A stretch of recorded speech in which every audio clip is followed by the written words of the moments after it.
Hello there folks and welcome to Motorcast. My name is Toby. Today is time for the Russian Grand Prix review of the Formula 1 race that took place this afternoon.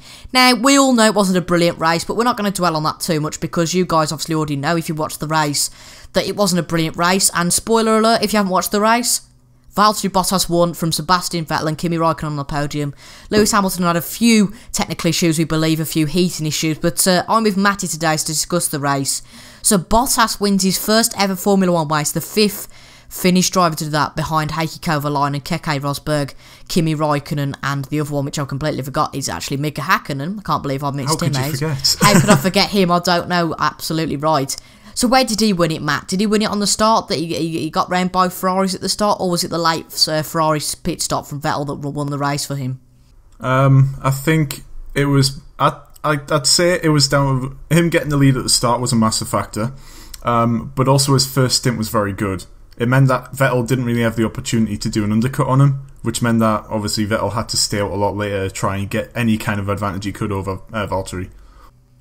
And whilst we don't really want to dwell on the lack of overtakes, is it a bit worrying for the Sochi track in general, or is it worrying for the 2017 season in general? You know, we thought that Ferrari's race pace was good and that he'd catch up to Bottas, but we saw throughout the field today that it was very irregular to see two cars within a second of each other.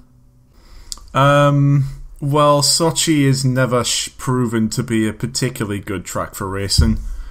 But I guess this season with the extra aero and the cars, it has kind of made it seem a lot more obvious that it's difficult, especially around I think it was the last sector where it was particularly difficult for the cars, all the 90-degree corners.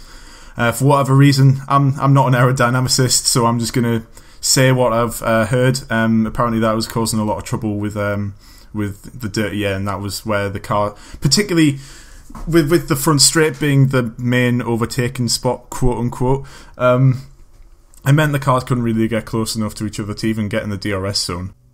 Yeah, exactly there, and a bit cheeky actually on the race on the last lap from Felipe Massa. Bottas and Vettel were literally within a second of each other, and Bottas was really close to Massa, and obviously his old teammate, you know, easily let him through him, but maybe gave Vettel a bit of a harder time, which, you know, could say that fair enough. You know, Massa is one of Bottas's friends in the paddock, so well, I presume he's Vettel's friend as well. But I'm sure he didn't mean anything too derogatory by it. But that's racing, I suppose. You know, other areas of the field, Kimi Raikkonen rounding out the podium, his first podium since last year's Austrian Grand Prix, solid finish for him. Hamilton only P4 with thought to be heating issues, so not really much to discuss there. But on to the third team then, Red Bull. Now, Ricciardo retired. He had an issue with brakes, I believe. His brakes were just too hot, and the right rear brake was on fire in the first few laps. That wasn't good for him at all. But Max Verstappen in the Red Bull really did as much as he could have done, as he finished in 5th. And the real question is, Matty, we can't really dwell on the first 4 races for them because they've just been behind the top 2 teams, but too far behind to compete. Will the new cars, you think, on Spain compete with the top guys in Mercedes and Ferrari? It'll definitely suit Red Bull a lot more, with it being, you know, the traditional kind of high downforce track. I don't think they'll be closer than they were here, but they won't be, you know, they won't exactly be on the coattails of them. I think there'll still be a bit of a gap. But obviously we saw last year Red Bull kind of had a bit of a slow start of the season, and then once they got to Russia, obviously with the 2 Mercedes taking each other out, kind of helped them out a little bit. But they did go on to win the race, so I don't think it's exactly a slam short case yet. Yeah, definitely, absolutely right. But I think for the sport in general and the fans, I think we'd love to see Red Bull up there as well as Williams and you know, the likes of Force India. To have everyone on a level playing field would be awesome. To have just a battle at the front, because really, Matty, we haven't really seen a dogfight at the front, have we, so far? The race have just all been decided by the likes of pit stops and just general pace. Do you think that's worrying for the 2017 season? I don't think it's particularly worrying. It kind of does take a little bit of the action away, obviously, but it does kind of you know, not all of the racing is about, you know, head-to-head action. Obviously, that is the bit of Formula 1 that we want to see the most, but it does mean that there's still that little kind of strategic bit in the background, especially with the undercut, proven to be as powerful as it is this year. I personally would prefer to see more on-track racing, and with the cars this year, it seems like that's not particularly going to be prevalent, but we'll see what happens. Obviously, Ross Brawn being in charge of F1 now, we'll see if he... I mean, there probably won't be any changes for this year, but in future years, if they can bring in some regulation to try and negate the dirty air effect, possibly.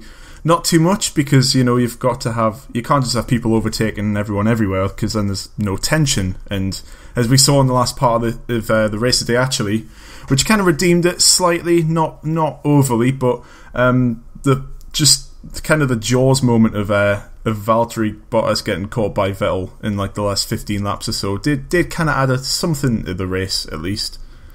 Yeah, I think we'd all like to see battling at the front and in the midfield. That was something that we really missed out on today, because in terms of qualifying and practice, the midfield sort of behind the top two teams were really close to each other.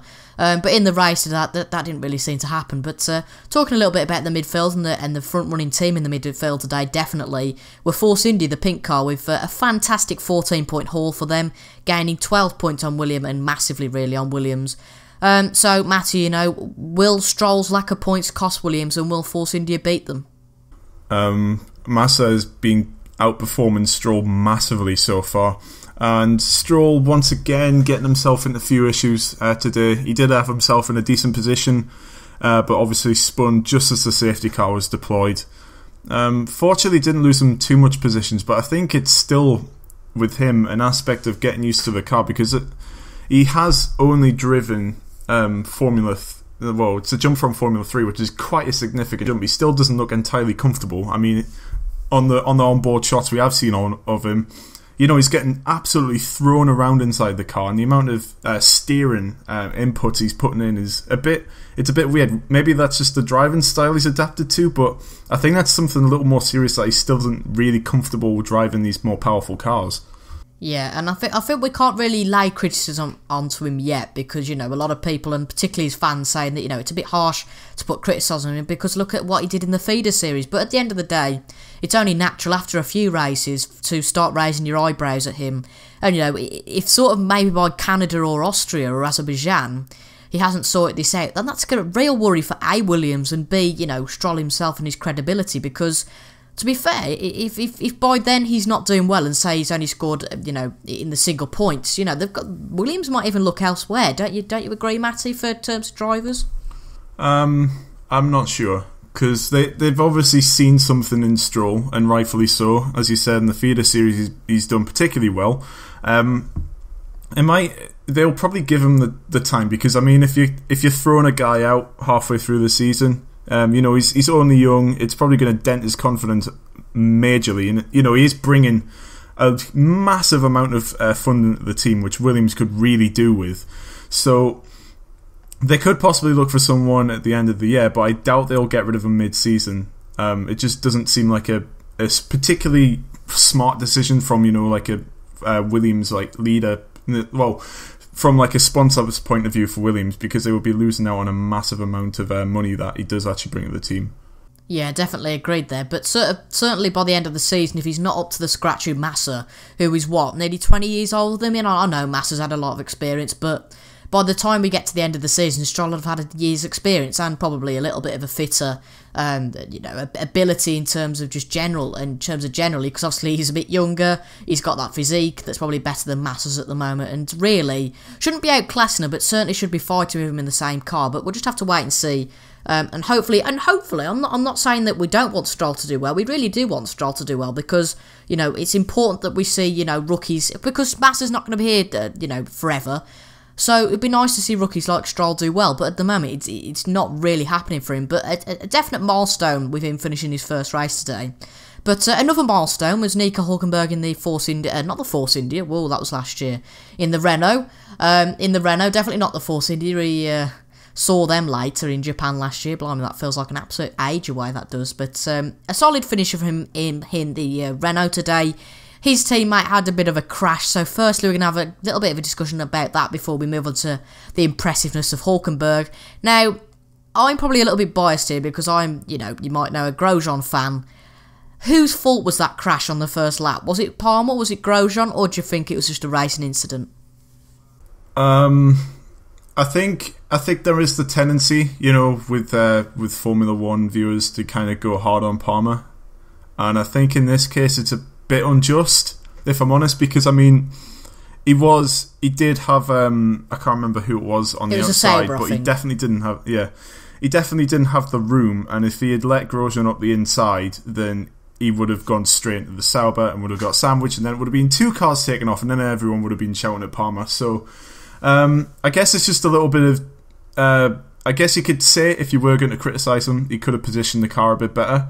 But Grosjean, even though he was on the inside up into the first corner, surely could have seen that he probably wasn't going to get the position there, and it was a bit cheeky to try and go for it.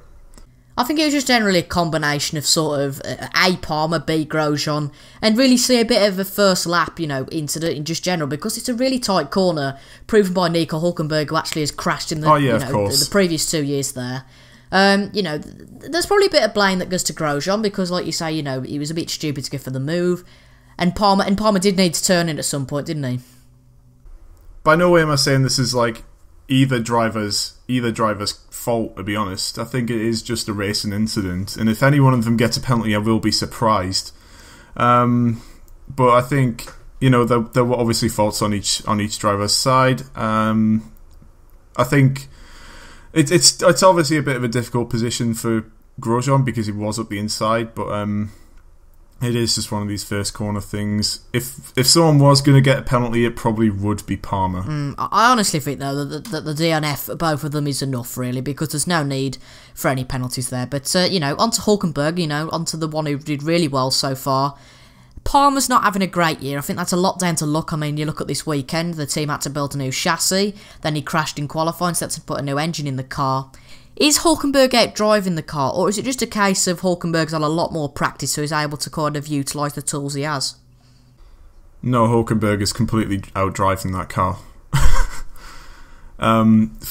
Just simply because he's coming straight away. He's got Palmer as a teammate who's been there for a year, knows the team, knows basically the car, and he's just completely outclassing them. Even when they've had spotless sessions, like I can think of into Bahrain. Q2 or Q3, both of the cars made into the top 10, but Hülkenberg was still quicker than Palmer. So I think it is just Hülkenberg is outclassing Palmer, unfortunately for Palmer. Yeah, there's no doubt about that. Hülkenberg's been a class driver since he entered in 2010. I mean, look at that pole in Brazil, bit of a fluke, I know, but that was fantastic. He's had other highlights, maybe not in 2012 in Brazil when he had an incident with Hamilton, but running at the front. And he's had a lot of, he's done well on a lot of occasions, and I believe he's the only top driver really now to not get a podium so far in his career. Yeah, so I doubt that would come with Renault this year, unless A, there's a massive crash, or the tyre just gets a lot better. But you'd hope as a factory team, if they get better, that maybe next year they can get a few podiums perhaps. I think there's the incredibly outside shot of him getting a podium this year. The car does look decent in qualifying trim. It would need another track like this, though, that is quite easy on tyres, because from what we've seen so far, the Renault is a bit hard on its tyres. So it would either need a wet race, or you would need a track that's easy on tyres, and I'm trying to think one off the top of my head, but I can't quite. It certainly wouldn't suit Catalonia coming up next. Yeah, definitely. But I think the key to this seems to be A, qualifying, and B, pit stops, because if you can combine a good grid position with a good solid pit stop and a decent strategy, it seems that you'll do quite alright this season. But on to the next team then, Toro Rosso. A point for them, not really much to talk about, a solid point, but a little bit off the pace really so far of the likes of Renault and Force India. They kind of felt themselves in a bit of a weird situation, because the likes of Haas, Sauber, McLaren are a little bit too far off them. But in the same way, the likes of, Force India and Renault and Williams are a little bit too above them. So can they improve, or do you think that that's just where they're destined to be the whole season? I think that's where they're destined to be for the whole season, if I'm honest. Because, I mean, they tend not to upgrade the car too much over past seasons, and they're probably only going to fall behind teams like Force India, Renault and Williams further, because they've got the team and the budget to keep upgrading the cars, and they'll probably likely get caught by Haas, possibly McLaren. I'm still not sure. It depends how engine upgrades go with them. But I think this is probably the highest they'll be in the season, give or take. Yeah, it's a great shame, because I think they started last year and the year before pretty well, but this year it hasn't really happened for them. But Haas then next. So Grosjean crashed out. We've had a bit of a discussion about the Palmer and Grosjean incident, but Magnussen a bit of a meh race, kind of qualifying sort of where he finished in 13th. But you got to say really that they didn't have much expectation coming into their second season. So to score points with both drivers, with Magnussen and Grosjean scoring points on several occasions, you have to say it's been a pretty solid season for them so far. But compared to last season, they're in a worse off position though. But would you say that last year was a fluke in those two races? No, I think they just came with a good car and were hampered by not being able to upgrade it at all. Because the pace in the car was there last year, but it slowly trailed off. I think they'll probably learn from that this year and probably put a bit more into upgrading the car. But I guess we'll just have to see, because there's still a bit of an unknown with them. So we could see the car improve, but it's not 100% certain for me yet. Yeah, definitely. And the Haas is a team that I quite like, because in my opinion, they've actually got one of the best driver combinations on the grid. I mean, I could think of worse. And Haas are one of those teams that it's nice to see them score points, because they're kind of always close to the points, a little bit like today. But when they get points, it's particularly nice to see them in the points. But onto the penultimate team. Absolutely nothing to talk about with McLaren. Alonso not even making it to the start. Miserable day with Van Dorn at the back. Well, nothing to talk about with McLaren, because it's just same old, same old. We'd only be repeating what we repeated before. So, the one talking point is what Eddie Jordan said yesterday. In fact, there's two talking points. A, are McLaren using Mercedes engines next year? Eric Boullier doesn't think so. And the other talking point, with Alonso going to IndyCar, will he retire? Or will he do what Eddie Jordan says and go to Renault next year? What do you think, Matty, on those two? Well, Eddie Jordan has gotten things like this right in the past. Obviously, he got the move for Hamilton from McLaren to Mercedes correct. So, the reliability of the source is very good. I could see Alonso going back to Renault, simply because Palmer is underperforming, and he would be the perfect man to take over the reins in that team. And in terms of the McLaren switching to Mercedes rumours, I think it's probably 50-50 at the moment, and I think McLaren themselves probably don't know what they want to do here, because they've stuck with Honda. This is now the third season with them, and the improvements just simply haven't been there. So it's whether it's in their interest, whether they want to be, the pseudo-factory team with Honda, or whether they want to be a quicker customer team and kind of rule out the chances of any future World Championships or Constructors' Championships by using the Mercedes engine. What they really don't have is a lot of time to work out what decision they want, because they're going to be starting building next year's car within the next few months and weeks. They do get on this sort of stuff really early on these days, so they need to try and work out what engine they're going to be putting in the car straight away. Very comprehensive there. And we've got Sauber next, but, talking kind of about engines, what are your thoughts on Sauber, the Sauber-Honda partnership starting next year? Is that purely a kind of monetary gain for Sauber, staying in F1? Or is there something a little bit more to it, or don't you think there's anything to it? It's just black and white, a monetary gain for them? I think it's probably just monetary. I think there's not really much benefit for Sauber to be running a less powerful engine. The only benefit will be coming. The only person this will be benefiting, or the only company, is Honda, because they need more cars running them engines so they can get more data within the engines to try and improve the engines. But with McLaren possibly returning to Mercedes next year, it kind of disrupts that a little bit, and I guess that means that Sauber will become the Honda team, which they don't have the pace already, and surely it's just going to drop them even further off the back. And it could even get to a position where if they have a car which is sort of the same as this year's, they could be at risk of the 107% rule, which is completely crazy. But with having quite a poor chassis and aero, and then also having a poor engine on top of that, it's really going to hurt them, and I can't understand for any other reason than money why Sauber would switch to Honda. Very interesting there. And, looking at their two drivers, I mean, they're not going to be happy, are they, with last every race? Do you think there's anywhere possibly that Verline or Ericsson could fit in next year? I think there's probably space. Yeah, with the Haas cars, they seem to... it depends how the drivers go there. A lot of it depends on whether Raikkonen leaves Ferrari. Yeah, because then we'll have a massive switch around, won't we? Yeah.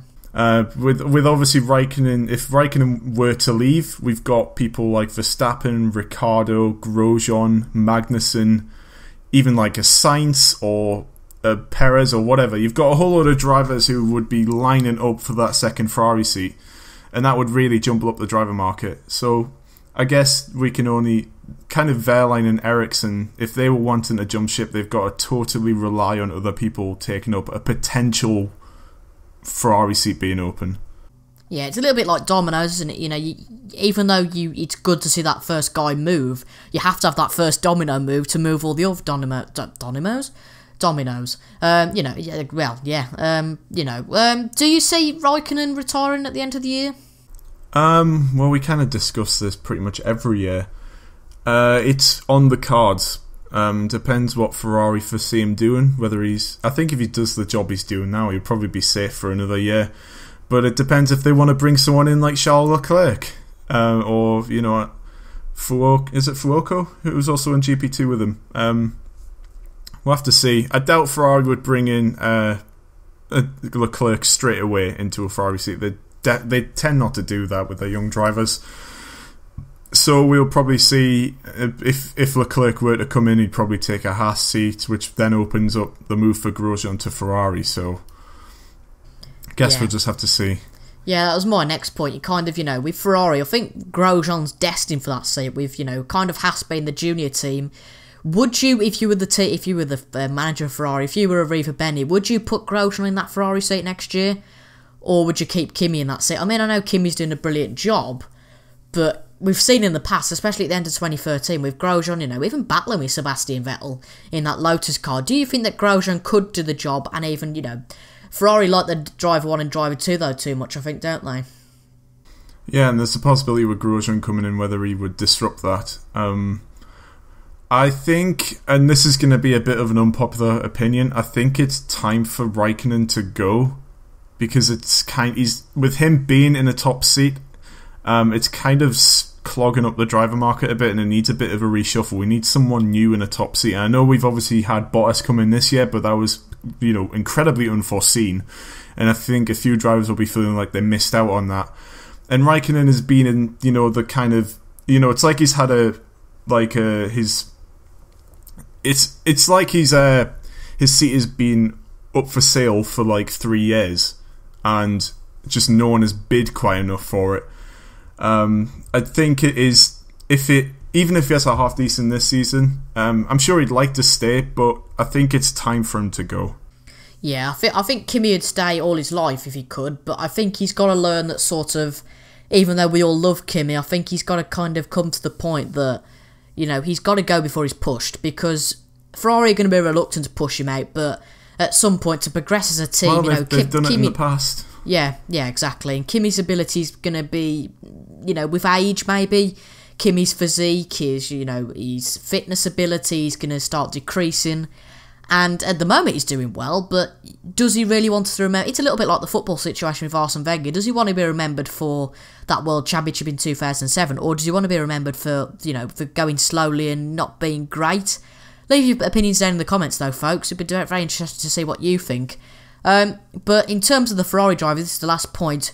Who would you put at Ferrari for next year if Raikkonen were to go? Would it be Grosjean? Would it be Verstappen? If you could put any driver on the grid, in that seat, it could even be Hamilton. No restrictions. Who would you put in that seat alongside Vettel?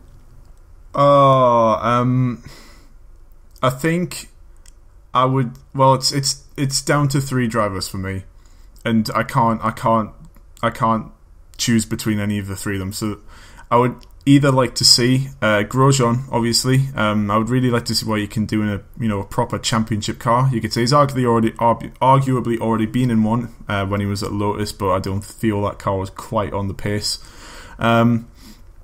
I would also like to see Ricciardo in a Ferrari and see the Vettel Ricciardo power dominant struggle play out again. I think that would be really interesting to watch. However, I don't feel Ricciardo would ever end up at Ferrari as long as Vettel's there, so I doubt that'll happen. I would also like to see Sainz at Ferrari and see what that would do, because I feel he's a good driver, and if he's going to miss out on an opportunity in a Red Bull, he should at least be given an opportunity in a car that's as fast, if not faster, than a Red Bull. And one that I'd like to see get a Ferrari just for the 1 year, and I think you're probably guessing if I say 1 year who it would be. I have no idea. You have no idea? He drives an orange car. Oh, Alonso. Yes. That would be really interesting to see who is the best out of those two. But very quickly before we finish, who's going to win the Spanish Grand Prix? Kind of got the prediction all wrong for this race.